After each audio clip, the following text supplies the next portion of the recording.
ख्रिस्त में प्रिय भाइयों और बहनों, 23 नवंबर हमारे कलीसिया के कैलेंडर के अनुसार में 34वां रविवार होता है और ये हमारे पूजन विधि साल का आखिरी साल है, जिस दिन हम लोग ख्रिस्त राजा का पर्व मनाते हैं।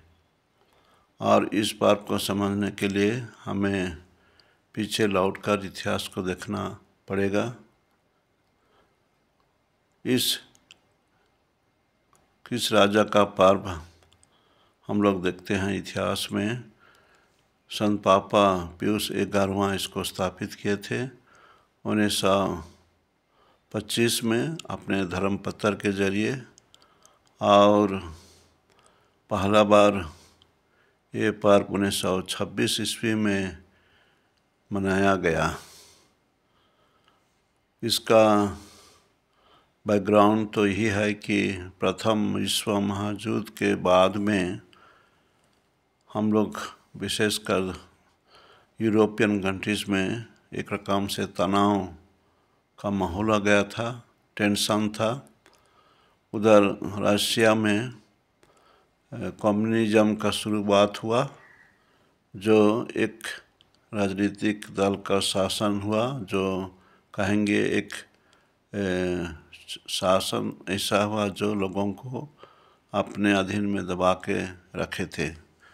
वैसे ही जर्मनी में नाजीवाद का शुरू हुआ, जहाँ एक व्यक्ति ने अपना शासन का पावर कहेंगे लोगों के ऊपर जताया।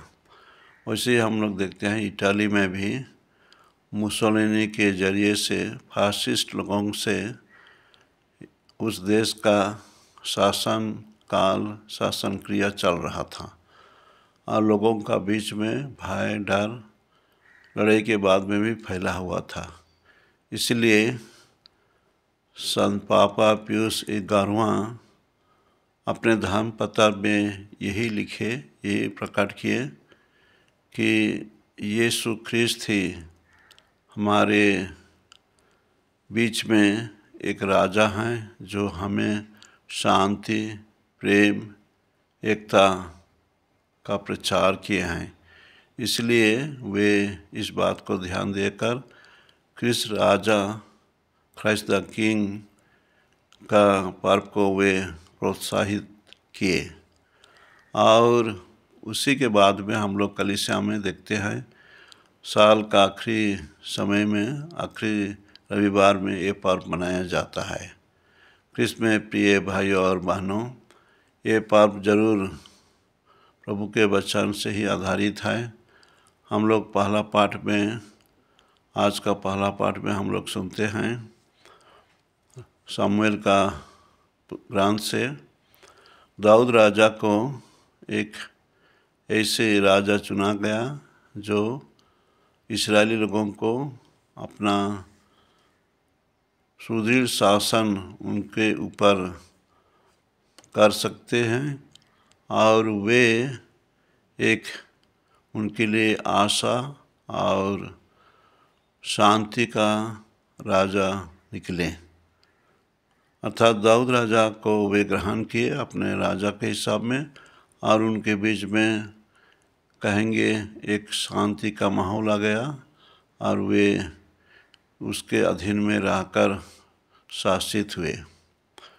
वैसे ही हम लोग देखते हैं हमारे आज के दूसरे पाठ में भी, कोलोसियों के नाम में, वहाँ भी संत पौलुस से ही बात लिखे हैं कि यीशु मसीह ही लोगों को उनके मृत्यु, उनके पुनरुत्थान के जरिए से वे उनके बीच में, अर्थात ख्रिस्त भाइयों और बहनों के बीच में एक ऐसी शासन का उद्घाटन किए, शुरुआत किए, जहाँ शांति, एकता विराजमान है।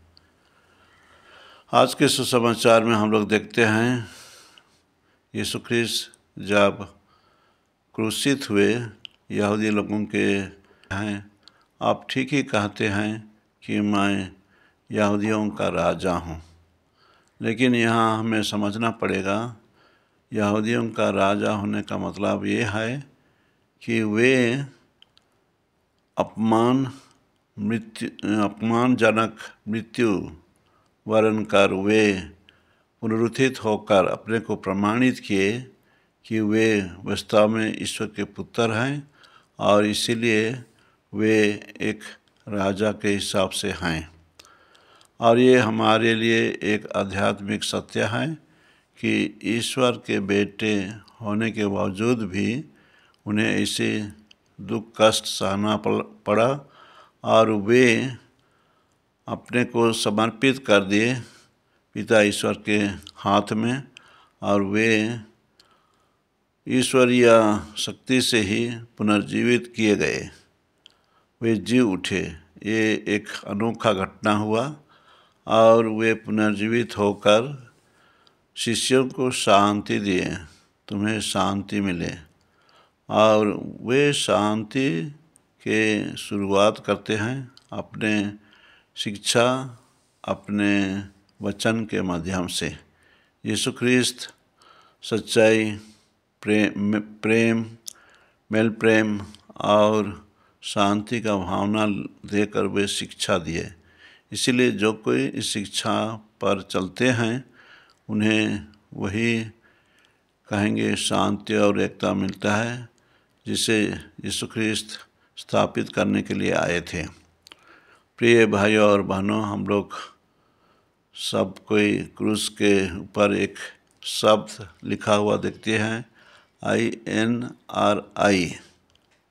ये लैटिन का अब्रिविएशन चाहे छोटा फॉर्म है। इस शब्द का यीशु नाज़री रेक्स यूदेयोरुम, उसका अर्थ निकलता है यीशु ख्रिस्त यहूदियों का राजा हैं। हम लोग इस क्रूस काट के ऊपर ऐसे INRI देखते हैं, उसका अर्थ है यीशु ख्रिस्त यहूदियों का राजा। जब भी वे यहूदियों का राजा कहा गया है, लेकिन विश्वास में हम सबों का राजा होते हैं। यदि हम उनको ग्रहण करते हैं, उनकी शिक्षा के आधार में चलते हैं और हम उनको विश्वास करते हैं, तो हम सबों को, विश्वासियों को, वे अपना शांति, अपना प्रेम, अपना एकता वे प्रदान करेंगे। प्रिय भाइयों और बहनों, हम लोग इस धरती में जीते समय कितना हम लोग कहेंगे अशांति में रहते हैं और हमारे जीवन में दुख तकलीफ आने से हम लोग टेंशन में रह जाते हैं। बीमारी आने से, तकलीफ आने से हम लोग चिंतित होते हैं। लेकिन यदि हम प्रभु यीशु ख्रिस्त को अपनाएंगे और हम लोग घोषणा करेंगे यीशु ही हमारे दिल के राजा, हमारे कलीसिया के राजा और हम सबों का राजा हैं, ये बात को लेकर हम ज़रूर घोषणा करते हैं जुलूस में जाकर।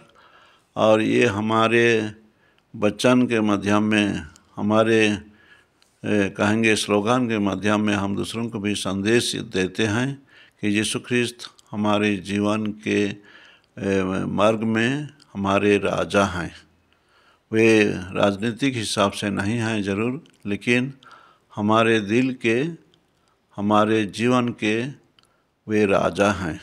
उस राजा को ग्रहण करते हुए हम लोग जीवन में आगे बढ़ेंगे तो हमें शांति, मेल प्रेम, एकता, मेल मिलाप सब होगा। इसलिए आज के दिन हमारे ख्रिस्तिया भाइयों के लिए ज़रूर महत्वपूर्ण है, लेकिन सबों के लिए ये पर्व भी महत्वपूर्ण है। कारण कि ख्रिस्त विश्वासी लोगों के साथ में दूसरे लोग भी इस पर्व का जो कहेंगे महत्वपूर्ण है उसको वे भी पाते हैं। प्रिय भाइयों और बहनों, हम लोग यीशु का जो शीर्ष चाहे टाइटल हम लोग पाते हैं, उनको कहा गया है किंग ऑफ किंग्स, अर्थात राजाओं का राजा, जो जिसका राज्य का अंत नहीं होता। कारण कि उनका राज्य स्थापित है प्रेम, शांति, एकता से। आज हम लोग इस दिन में मनन चिंतन करेंगे, प्रार्थना करेंगे, अपने को समर्पित करेंगे राजा यीशु के पास, और उन्हीं के ज़रिए में हमारे हृदय में, हमारे क्रिस्तीय समुदाय में, सारे संसार में हम लोग इस राजा को घोषित करते हुए हम लोग इस राजा के शासन में, चाहे इस राजा के जरिए हम शांति और क्षमा और प्रेम का जीवन अपनाएंगे। आज के इस पर्व हमारे लिए महत्वपूर्ण रखता है, कारण कि आज हमारे पूजन विधि का आखिरी इतवार है, और इस इतवार में आखिरी समय में हम यीशु को राजा घोषणा करते हैं, और हमारे मनन चिंतन इसी पे आधारित है कि यीशु ख्रिस्त हमारे राजा हैं। वे राजाओं का राजा होते हुए हमारे जीवन में, हमारे दिल में एक राजा के हिसाब से हैं। प्रिय भाइयों और बहनों, आज हम प्रार्थना करेंगे कि यही राजा हमें शांति, एकता देंगे, हमारे जीवन में मेल प्रेम का जीवन जीने के लिए आशीर्वाद देंगे। मैं यही प्रार्थना करता हूँ आज के इस शुभ दिन में यीशु राजा हम लोगों को अपना शिक्षा के जरिए हमें प्रेरणा दें, हमें शांति, एकता प्रदान करें, हमारे जीवन में हम प्रेम का अनुभव करें, और उनको हम एक राजा हिसाब से ग्रहण करें, और उनके शिक्षा के अनुसार अपना जीवन को आगे बढ़ाएं। प्रभु ईश्वर आज के शुभ दिन में हम सबों को अपना आशीर्वाद दे। आमीन।